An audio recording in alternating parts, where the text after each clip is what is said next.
प्यारे छात्र छात्राओं, मैं doctor Krishna Kumar Yadav, LNMS college Birpur Supaul, BNMU Lalu Nagar Madhepura. पिछले दिनों मैंने कठोपनिषद के द्वितीय बल्ली से 15 मंत्रों को पढ़ा दिया था, जिसमें 15वें मंत्र में यमराज ने नचिकेता से कहा था कि सभी वेद जिस पद का बार बार प्रतिपादन करते हैं और सभी तप जिस स्थान का आख्यान करते हैं, जिसको पाने की इच्छा करते हुए साधक गण ब्रह्मचर्य का पालन करते हैं, उस पद को मैं तुमसे संक्षेप में बता रहा हूँ। वह पद ओम है, अर्थात वह परमात्म तत्व ओम है। ऐसा ओम कह के यमराज उस परमात्मा को संबोधित करते हैं। और फिर आगे 16वें मंत्र में कहते हैं, एतद्धय वाक्षरं ब्रह्म, एतद्धय वाक्षरं परम, एतद्धय वाक्षरं ज्ञात्वा यो यदिच्छति तस्य तत्। अर्थात इस मंत्र में कहा जा रहा है कि यह ओम रूप अक्षर हिरण्यगर्भ रूप अपर ब्रह्म है। ब्रह्म के दो रूप हैं, परा प्रकृति और अपरा प्रकृति। तो ब्रह्म के कहते हैं कि यह ओम रूप अक्षर हिरण्यगर्भ अपर ब्रह्म है और यह ओम अक्षर ही पर ब्रह्म है। पर ब्रह्म और अपर ब्रह्म दोनों वही ओम है। इसी अक्षर को जानकर, अर्थात वह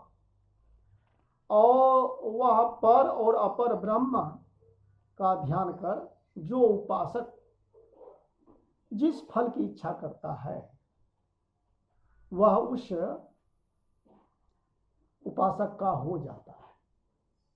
ये दोनों ब्रह्म, पर ब्रह्म और अपर ब्रह्म, दोनों की उपासना करके जो उसको पा लेता है, तो वो जो भी इच्छा करता है उसको उस इच्छा की पूर्ति हो जाती है। यमराज नचिकेता से ओंकार रहस्य का प्रतिपादन करते हुए ऐसा कहते हैं। तो फिर आगे के मंत्र में कह रहे हैं कि एतदावलंबनं श्रेष्ठमेतदालंबनं परम, एतदालंबनं ज्ञात्वा ब्रह्मलोके महीयते। अर्थात इसमें कहा जाता है कि यह प्रणव स्वरूप, स्फोट, ओम, प्रणव, ये सभी वाचक शब्द हैं उसी परमात्मा के। तो इसमें प्रणव कहा जा रहा है ओम को। तो कहते हैं कि यह प्रणव रूप आलंबन ब्रह्म प्राप्ति के आलंबनों में श्रेष्ठ है। सार शब्द, सार ध्वनि जो होती है हर आत्मा के अंदर में, तो उसी को प्रणव ध्वनि कहा जा रहा है। तो वह ब्रह्म प्राप्ति के आलंबनों में श्रेष्ठ है। और यह प्रणव रूप आलंबन पर ब्रह्म के ध्यान का उपकारक होने के कारण उत्कृष्ट है। इस प्रणव रूप आलंबन की उपासना कर साधक ब्रह्मलोक में महिमान्वित होता है। ब्रह्मलोके महीयते, ब्रह्मलोक में महिमा मंडित होता है, जो उस प्रणव ध्वनि को, प्रणव आलंबन को प्राप्त कर लेता है। तो ब्रह्म साक्षात्कार के अनेक उपाय हैं। ब्रह्मचर्य, तपस्या, गायत्री मंत्र का जप आदि उपायों में प्रणव रूप आलंबन श्रेष्ठ है, क्योंकि प्रणव ब्रह्म रूप है और यह कार्य ब्रह्म के ध्यान का उपकारक है। जो भी मंत्र है उसका वर्णनात्मक रूप की बात यहाँ नहीं कही जा रही है, यहाँ ध्वन्यात्मक रूप की बात कही जा रही है, जो सभी प्राणियों के मस्तिष्क गुहा में स्वयमेव होता है। जब ध्याता के ध्यान की पराकाष्ठा होती है, अर्थात स्मृति की परिशुद्धि हो जाती है, तब केवल अर्थ मात्र का साक्षात्कार होता है। ऐसी स्थिति में परब्रह्म का ही साक्षात्कार होता है। फिर आगे के मंत्र में कहा जा रहा है कि प्रणव अथवा उपासना का प्रतिपादन कर आत्मस्वरूप का प्रतिपादन करते हुए यमराज कहते हैं कि नो जायते म्रियते वा विपश्चित नायं कुतश्चिन्न बभूव कश्चित अजो नित्यः शाश्वतो वयं पुराणो नो हन्यते हन्यमाने शरीरे। इसमें इस मंत्र में कहा जा रहा है कि नित्य चैतन्य रूप आत्मा नो जन्म ग्रहण करता है, नो जायते जन्मता नहीं है, और नो म्रियते वा या वह मरता भी नहीं है। आत्मा न जन्मता है न मरता है, इसकी न मृत्यु होती है न जन्म होता है। यह आत्मा किसी कारण से नहीं उत्पन्न हुआ। नायं कुतश्चिन्न बभूव, किसी कारण से यह उत्पन्न नहीं हुआ। अकारणाभाव वाला होने से कोई दूसरी वस्तु इस आत्मा से उत्पन्न नहीं हुई। यह किसी कारण से उत्पन्न भी नहीं हुआ, न इससे कोई दूसरी वस्तु उत्पन्न हुई। अतः अजन्मा है, अजो नित्य, अजो मतलब अजन्मा है, अनित्य नित्य है, अजन्मा है, नित्य है, शाश्वत, शाश्वतो अयं शाश्वत है, हमेशा रहने वाला, शाश्वत का अर्थ हमेशा रहने वाला है। अब पुरानो, पुरानो मतलब सनातन है। नो हन्यते हन्यमाने शरीर, इस समाप्त होने वाले, खत्म होने वाले शरीर में रहते हुए भी वह मरणशील, इस शरीर में रहते हुए भी वह मरने वाला नहीं है। यह आत्मा शास्त्र आदि द्वारा शरीर के मारे जाने पर भी निरवयव होने के कारण नहीं मारा जाता है। नो हन्यते हन्यमाने शरीर। फिर आगे के मंत्र में कहते हैं कि हंता चेन मन्यते हंतुं हतश्चेन्यते हतम उभौ तौ नो विजानीतो नायं हंति नो हन्यते। अर्थात यमराज कहते हैं यदि हनन करने वाला आत्मा को मारने में अपने को समर्थ मानता है और यदि मारा जाने वाला व्यक्ति आत्मा को मारा हुआ मानता है, तो वे दोनों हंता और हत, यानी हत्या करने वाला और जिसकी हत्या हुई है, वे दोनों आत्मा को नहीं जानते हैं। यह आत्मा न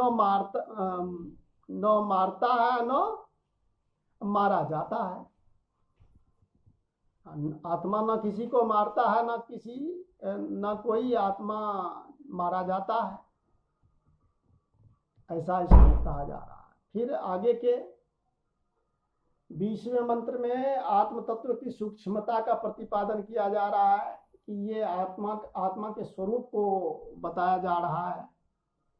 इसमें कहा जा रहा है अनोरणीयान महतो मह्यान आत्मा अस्य जंतो निहितो गुहायाम तमक्रतु पश्यति वीत शोको धातु प्रसादान महिमानम आत्मनः। अर्थात इसमें कहा जा रहा है कि यह आत्मा जो है अणु से भी अणु है, यानी सूक्ष्म से भी सूक्ष्म है, सूक्ष्म अति सूक्ष्म है। महतो मह्यान, महान से भी महान है, अर्थात विशाल से भी विशाल है, बड़ा से भी बड़ा है।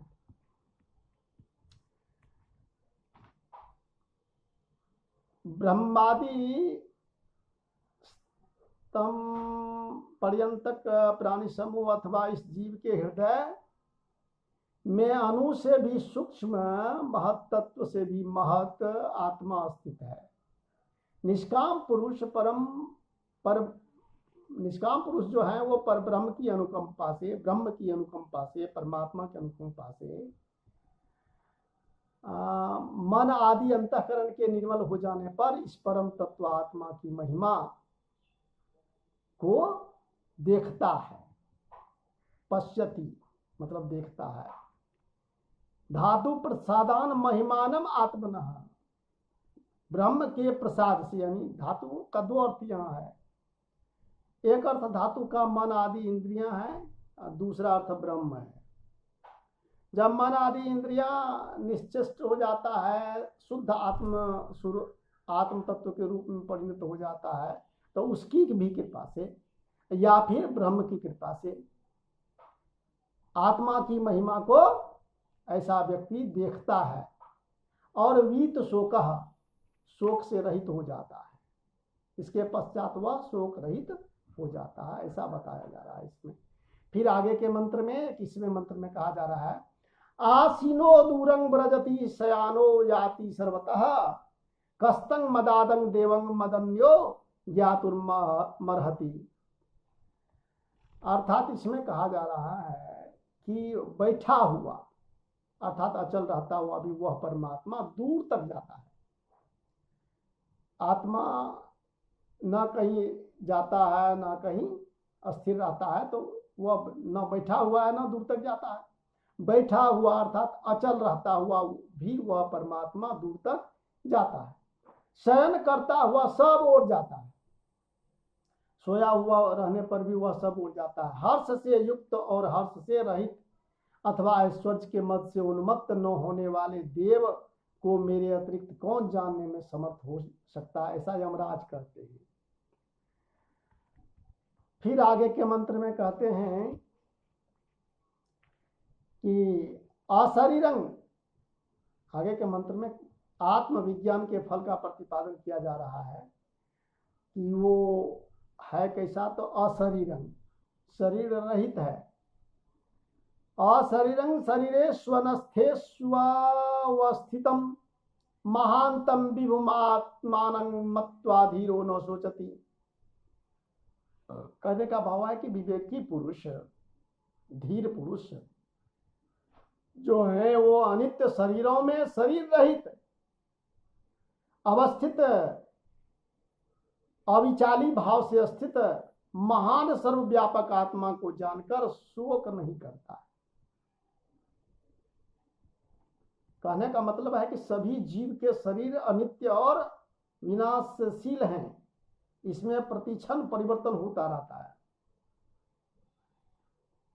ऐसे देव पितृ मनुष्यादि के अनित्य शरीर में जिस आत्मा को की सत्ता रहती है वह आत्मा शरीर रहित है। अर्थात आत्मा कारण शरीर, सूक्ष्म शरीर और स्थूल शरीर से रहित है। यह आत्मा अवस्थित है, त्रिकाल में इसका बाध नहीं होता। यह नित्यों का नित्य है, चेतन है, कारण आदि तीनों शरीरों का साक्षी होकर शरीर में स्थित है। तो कह रहा है कि जो विवेकी पुरुष होते हैं वो इस अनित्य शरीर में शरीर रहित अवस्थित महान सर्वव्यापक आत्मा को जानकर शोक नहीं करता है। फिर आगे के मंत्र में कहा जा रहा है, नायम आत्मा प्रवचने लभ्यो नो मेधिया नो बहुना सुतेन यमे वै सवृणुते तेन लभ्य तस्यैव आत्मा विवृणुते तनुष्वाम। इसमें कहते हैं कि यह आत्मा नो अयम आत्मा नायम आत्मा, यह आत्मा प्रवचने लभ्यो नो प्रवचने लभ्यो, यह आत्मा प्रवचन से प्राप्त होने वाला नहीं है, उपदेश से प्राप्त होने वाला नहीं है। नो मेधया, बुद्धि से भी यह प्राप्त होने वाला नहीं है। नो बहुना श्रुतेन, और बहुत सुनने से भी प्राप्त होने वाला नहीं है। अर्थात यह आत्मा न वेदाध्ययन के द्वारा, न बुद्धि या मेधा से, न बिना गुरुपदेश के शास्त्रों के बहुत अध्ययन से ही प्राप्त हो सकता है। बहुना सुनतेन, बहुत सुनने से भी नहीं हो सकता है। यमे वैश्य विनुते तेन लभ्य तस्यैव आत्मा विनुते तनुष्वाम। इसका मतलब ये हुआ कि यह मुमुक्षु जिस आत्मा का वर्ण करता है उसी अभेद ज्ञान वाले के द्वारा ही प्राप्य है, अन्य देवता आदि के उपासक के द्वारा नहीं। अथवा यह परमात्मा आचार्य में स्थित होकर जिस अधिकारी शिष्य पर अनुग्रह करता है उसी के द्वारा वह आत्मा प्राप्य है। यह आत्म तत्व उस साधक के लिए अपने यथार्थ स्वरूप को प्रकट कर देता है और अंतिम में इस वल्ली के अंतिम मंत्र में कहा जा रहा है कि शम दम आदि साधन से युक्त पुरुष को आत्मा की प्राप्ति होती है, इससे अन्य व्यक्ति को इसकी प्राप्ति नहीं होती है। तो शम में इंद्रिय निग्रह किया जाता है और उससे आत्मा की शक्ति बढ़ती है, यानी दम होता है, और तब आत्मा की प्राप्ति होती है, ऐसा इसमें कहा है। ना वीरतो दुश्चरितान ना शांतो ना समाहिता ना शांत मानसो वापी प्रज्ञानेन एनम आपनुयात। अर्थात जो पाप कर्म से विरत नहीं हुआ है, ना वीरतो दुश्चरिता, दुश्चरित्र से जो विरत नहीं हुआ है, जिसकी इंद्रियां चंचल हैं, ना शांतो अर्थात जो शांत नहीं हुआ है, जिसकी इंद्रियां चंचल हैं वो शांत नहीं हुआ, ना समाहित जिसका मन एकाग्र नहीं है तथा जिसका मन पूर्ण रूप से समाहित नहीं है, ना समाहित, वह सूक्ष्म बुद्धि के द्वारा भी इस आत्मा को नहीं प्राप्त कर सकता है। ना शांत मानसो वापी प्रज्ञानेन एवं आपनुयात, तो उस प्राप्त नहीं कर सकता है। आत्मा को प्राप्त करने के लिए केवल ब्रह्म ज्ञान ही आवश्यक नहीं है, अर्थात जिसने गुरु के द्वारा केवल ब्रह्म ज्ञान को प्राप्त कर लिया है और जो पापादि दुष्कर्मों से अपने मन को विरत नहीं कर सका है, वह स्वप्न में भी आत्मा को नहीं प्राप्त कर सकता है। गुरु से ज्ञान प्राप्त करके पाप से निवृत्त होके अस्तित्व प्रज्ञ होने के बाद ही, ध्यान समाधि करने के बाद ही उस आत्मा को प्राप्त किया जा सकता है, अन्यथा संभव नहीं है, ऐसा कहा जा रहा है इस मंत्र में। और नहीं, एक मंत्र और है इसमें कि 25वां मंत्र, यस्य ब्रह्म च छत्रम चौभे भवत ओदनः मृत्यु यस्योपसेचनं को इत्था वेद यत्र सः।